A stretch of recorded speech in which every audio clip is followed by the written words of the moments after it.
sisi bandla lamatyuliseni ndinibulisa nonke ngegama lenkosi yethu enguYesu Kristu. Amen. Amen. Awu Nkosi bawuvazi hlaka nkolase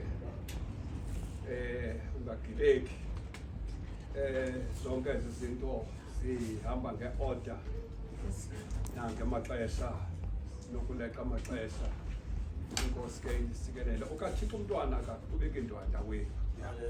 Ngalo mazwi ndizamkunibulisa nonke izinkokheli zam zibhishophi zam zonke ezilapha Mtaka Makhamba, Mtaka Nyanda, John Nkombo,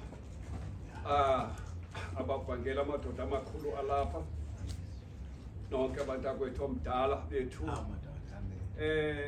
Mandinibulise bomama abakhulu, ibhishopikazi nebhishophi zonke, omama ulutsha lonke, intombi ngokubanzi, ababethi bengqongqo.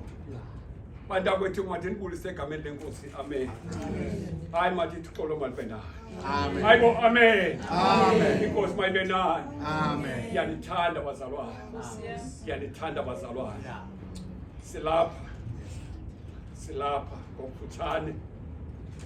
Silapha ndibulela uThixo elizalisile usuku lwanamhlanje endalumemeza kwakunyaka upheleyo.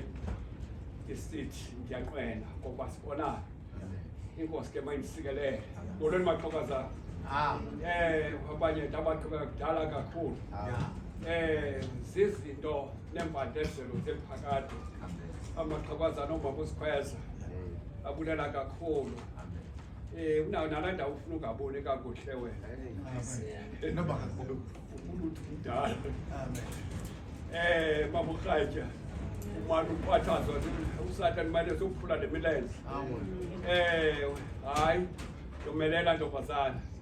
Ndomelelani bazalwane bami nonke. Ndinezihlobo zami. Ekudala ndazigqibela. Hayi mandingazibhizi ngegama. Hayi.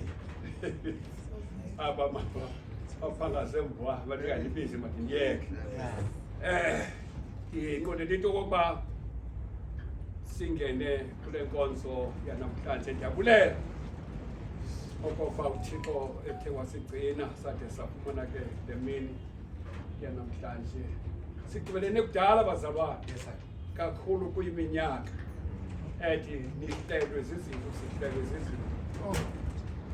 Wesibe zihleke kuzi-COVID. Ngaloo mazwi ndizacela into yokuba le ntlanganiso ilunge. Kuni nonke bazalwane ke siphakame ke sinike lembeko yokokuba beniswelekelwe. Ndithi xolweni bantakwethu phakamane ke sinike lo mbeko umzuzu omnye.